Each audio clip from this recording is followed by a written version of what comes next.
এক লোক তার বউকে এসএমএস করছিল, কিন্তু ভুলবশত সেই মেসেজটি চলে গেল এক বিধবা মহিলার কাছে। সেই বিধবা মহিলার স্বামী মাত্রই গতকাল মারা গিয়েছেন। যাই হোক, মহিলা মেসেজটি খুললেন, পড়লেন এবং সাথে সাথে অজ্ঞান হয়ে মাটিতে পড়ে গেলেন। কি লেখা ছিল সেই মেসেজে, যে কারণে মহিলাটি অজ্ঞান হয়ে গেল? মেসেজে লেখা ছিল যে, আমার প্রিয় বউ, আমি ঠিকঠাক মতোই পৌঁছেছি। আমি জানি তুমি আমার কাছ থেকে মেসেজ আশা করনি। এখানেও আজকাল মোবাইল ফোন এসে পড়েছে। আমি আসার সাথে সাথে তারা আমাকে একটি মোবাইল ফোন গিফট করেছে।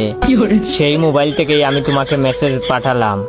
তুমি জেনে আরো খুশি হবে যে তারা সবাই এখন তোমার জন্য অপেক্ষা করছে।